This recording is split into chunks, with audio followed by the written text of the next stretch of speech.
वातावरण में अपने को ढालने का प्रयास करो। उस रूप नहीं होना है, उसको अपने में ढालने का प्रयास करना है। और वो ऐसा महसूस होने लग जाए कि सामने वाला ये सोचे कि ये मेरे में ढल गए हैं। नहीं, हम उसके ऐसे स्वभाव में ढले उसको पता ही नहीं चला कि कब हम उसके हो गए। सामने वाला अपने आप को अपने अनुसार बनाने का भाव करेगा, लेकिन तुम्हें अपना नेचर ऐसा बनना है, उसको लगे कि ये हमारे में ढल रहे हैं, लेकिन एक दिन ऐसा आएगा कि वो सब तुम्हारा हो जाएगा। लोगों ने कहा, महाराज जी आप ताजमहल देखने गए। मैंने कहा गया। तो महाराज वो तो ये एक राजा की रानी का एक स्मृति चिन्ह है, अपनी पत्नी का स्मृति चिन्ह बनाया। तो मैंने कहा कि मैं तो नहीं गया उस ताजमहल में। मुमताज के ताजमहल में तो गया था, लेकिन शाहजहां के महल में भी गया, स्थान पर भी गया था, लेकिन शाहजहां की पत्नी के ताजमहल में नहीं गया था, और न मुमताज के पति के द्वारा बनाए हुए ताजमहल में मैं गया था। ताजमहल तो गया था। मुराद ताजमहल दो थोड़ी है, एक ही। आप घुमा रहे हो, आप अपना बचाव कर रहे हो। ताजमहल तो एक ही है। मुमताज का ताजमहल तो है, शाहजहां का है, लेकिन पति पत्नी के ताजमहल में नहीं गया था। मैं तो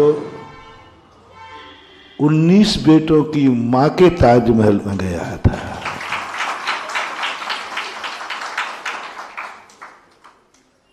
वो मुमताज कितने बेटों की मां थी? तो वो ठीक है नहीं? तो तुमने देखा कि मैं शाहजहां की पत्नी के ताजमहल को देखते हैं, और हमारी आंखें देख रही थी 19 बेटों की मां की इमारत। इमारत अलग थी कि वही थी? बोलो, सब कुछ वही था। दृष्टि क्या थी?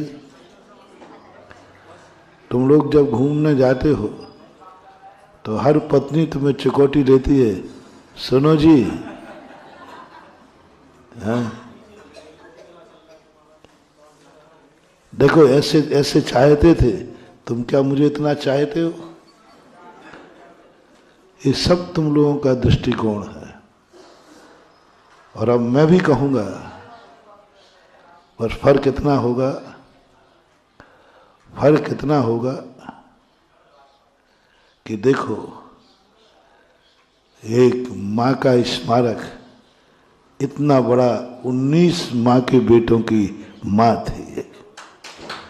एक बार किसी व्यक्ति के कार्यक्रम में था, तो विधवाओं को आप अशुभ मानते हैं। पंडित, अरे विधवा नहीं आना चाहिए, अशुभ है। बेचारी बूढ़ी माँ थी, वो दूर हट गई। बहुत वृद्ध माँ थी, लेकिन विधवा तो थी।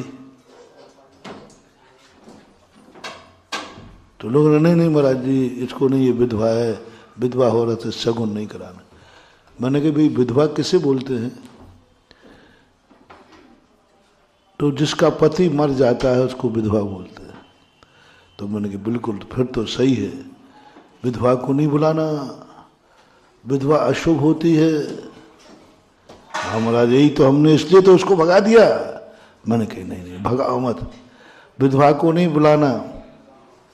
इसके बेटे हैं कि निपुती है, नहीं बेटे तो हैं। तो हमने कहा विधवा को नहीं बुलाना, बेटे की मम्मी को बुला लो ना। माँ तो अशुभ नहीं होती है ना, माँ तो अशुभ नहीं होती ना, माँ तो सदा। तुम क्यों कहते हो कि वो फलाने की पत्नी आ जाए, तुम कहो ना फलाने की माँ आ जाए। माँ सदा पवित्र होती है। पत्नी का डाइवर्स हो सकता है, डाइवर्सन, लेकिन माँ का डाइवर्सन, पत्नी से झगड़ा हो जाए तो तलाक हो जाए, माँ की तलाक होके दिखाओ, कानून बताओ। अलग हो जाओ, लेकिन माँ को तलाक दे ही नहीं सकता। पत्नी को तलाक दे देंगे, और तलाक देने के बाद पत्नी का गोत्र बदल जाएगा। मान लो पत्नी ने तलाक दे दी, तो अभी ससुराल का गोत्र नहीं चलेगा, वो अपने मूल गोत्र में पहुंच गए, और सुवासु तक भी नहीं लगेगा, क्योंकि तलाक। अब ऐसी माँ को तलाक दे के दिखाओ,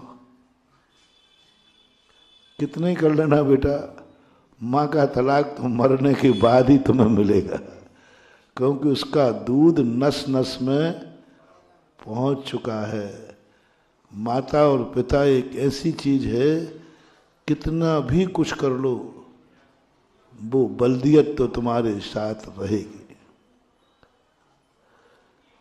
तुम मार भी डालोगे तो वे यही लिखा जाएगा, बेटे ने बाप को मार दिया।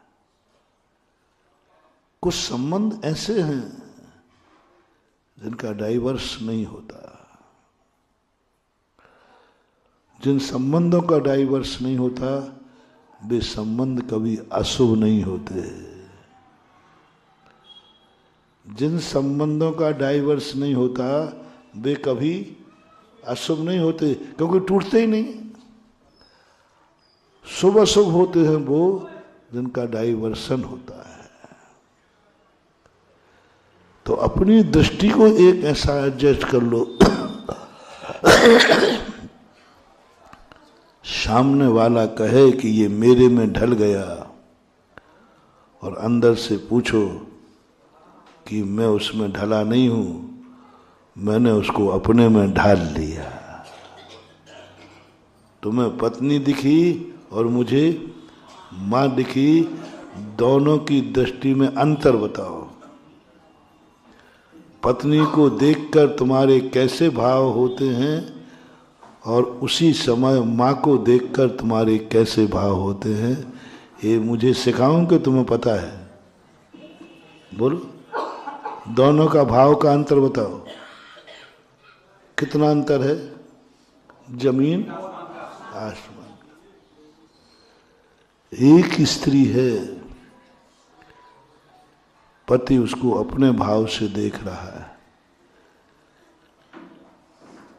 सर्वेषां शुद्धि नाम भाव शुद्धि प्रशस्यते, एकेन आलिंगते पतिम एकेन आलिंगते अपत्यम। पूज्य शुभ चंद्र महाराज ने ज्ञानार्णव में श्लोक किया। सर्वेषां शुद्धि नाम भाव शुद्धि प्रशस्यते। देखना बुरा नहीं है, आप किस दृष्टि से देख रहे, किस दृष्टि से देख रहे हो? सारा जगत देखने के लायक ही है, किस दृष्टि से सुन रहे? मंदिर आना अच्छा और बुरा नहीं होता है, मंदिर आना भी बहुत बुरा हो सकता है, बहुत बुरा। इन्हीं भगवान का नाम लेते लेते व्यक्ति नरक की आयु का बंद कर सकता है। भगवान का नाम लेते लेते व्यक्ति नरक जा सकता है,